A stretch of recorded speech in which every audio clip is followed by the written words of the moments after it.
Guys, selamat datang di channel Suka Nyetir. Berisik banget ya. Kita lagi ada di booth Mitsubishi Gias 2025. Dan ini baru launching Mitsubishi Destinator.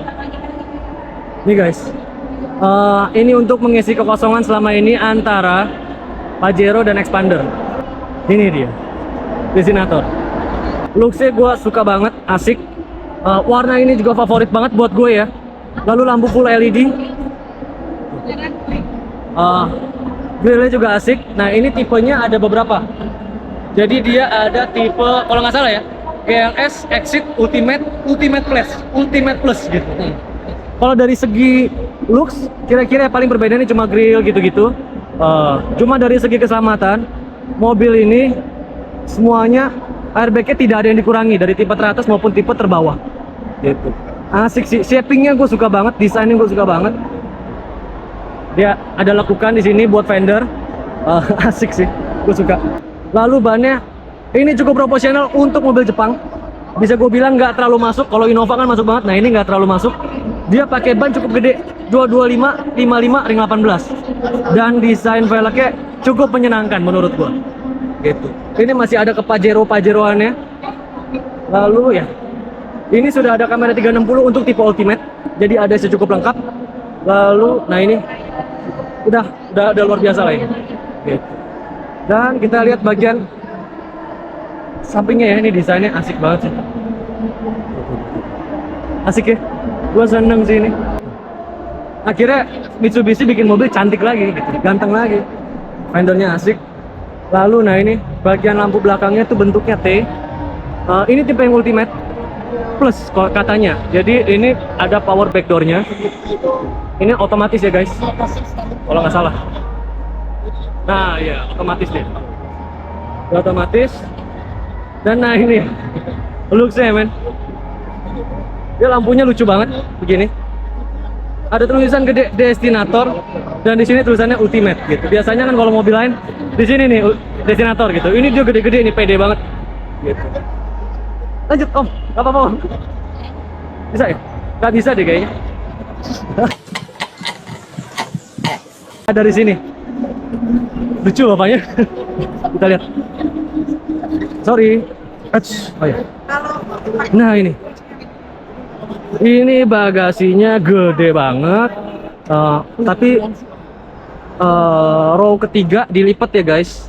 Row ketiga dilipat dan rata lantai. Jadi ini muat koper yang gede-gede, tas golf, sepeda lipat. Ini muat. Katanya kalau nutup gini guys. Bisa. Gak ngerti gua. Tutup ya. Nah, ini tipe Ultimate Plus yang begini. Suspensinya cukup gede. Lalu kita coba masuk ke row kedua. Tunggu kita lihat door trim ini guys. Nah, ini katanya speaker Yamaha ini untuk yang Ultimate Plus. Tapi kalau gue baca di brosur, Ultimate pun udah dapet speaker Yamaha gitu ya. Ini layoutnya dari door trim. Bentar berisik ya. Ini nggak soft touch, ini soft touch.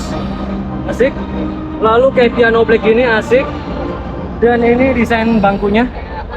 Ya ini kayak di sininya agak naik ya, gini ya. Gitu. Dan yuk kita coba duduk. Kita coba duduk.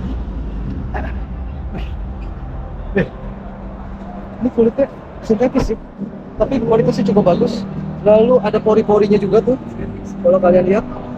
Dan posisi duduknya asik sih menurut gue. Nyaman. Ini untuk perjalanan jauh enak banget. Dan leg roomnya cukup jauh.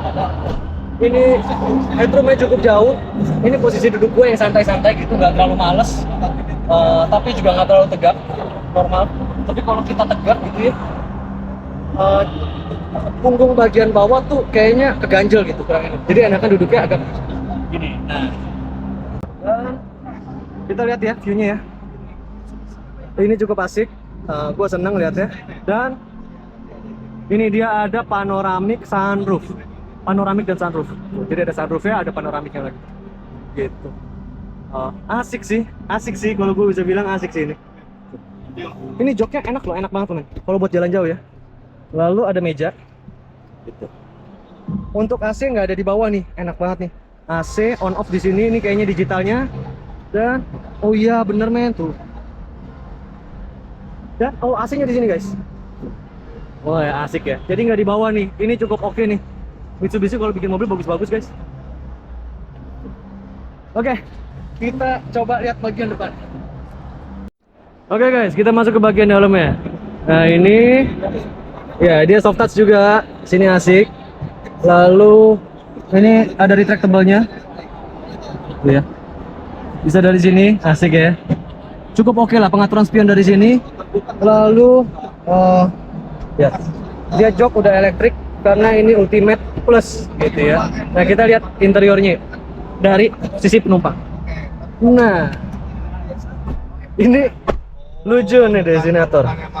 Jadi dia bikin seakan-akan displaynya antara speedometer dan head unit tuh nyambung.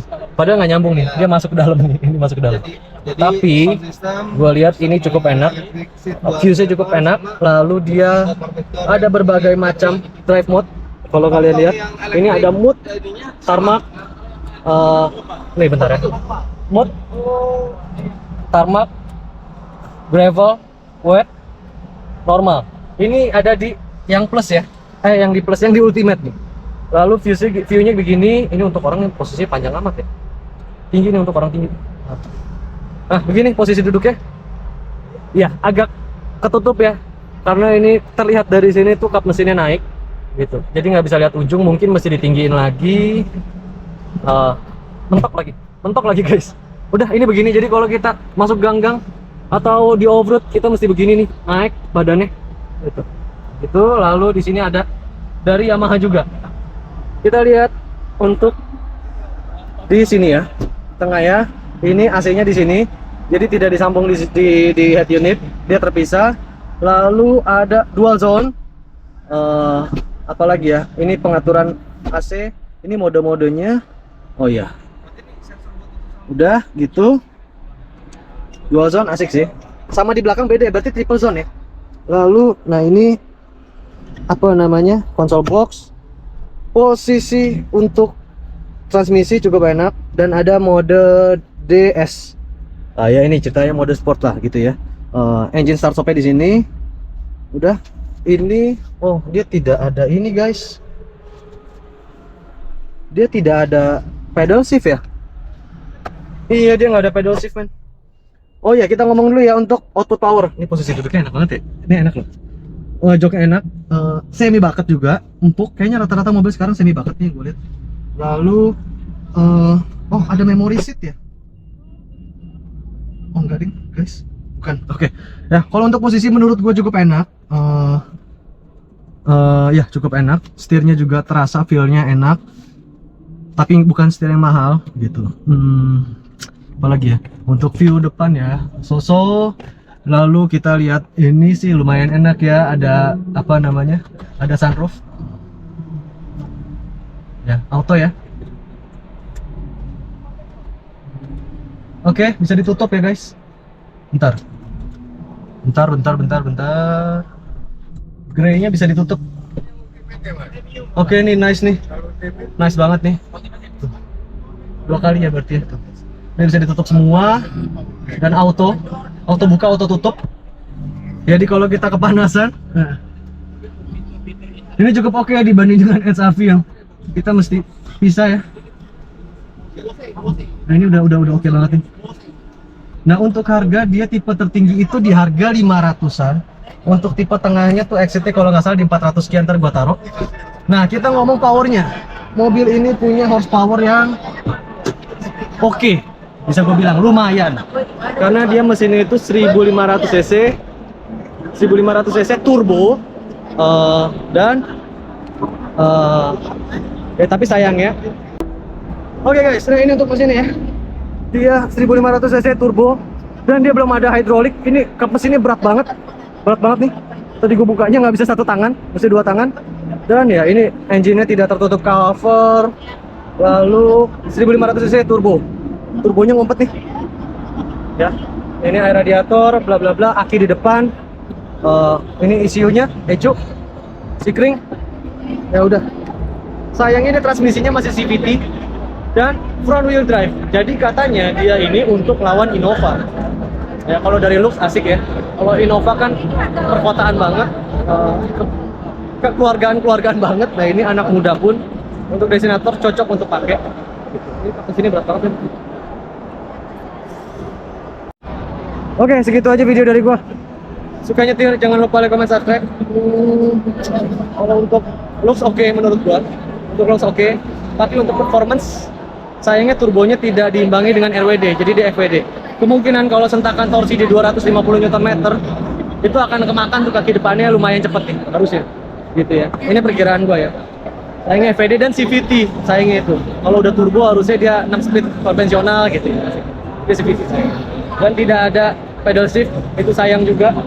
Jadi seperti 4-speed matic gitu, cuma ada 3-2 gitu-gitu ya. Gitu aja. Jangan lupa like, comment, subscribe, nyalain loncengnya. Nanti mungkin kalau kita dapat unit test drive-nya, kita test drive ya.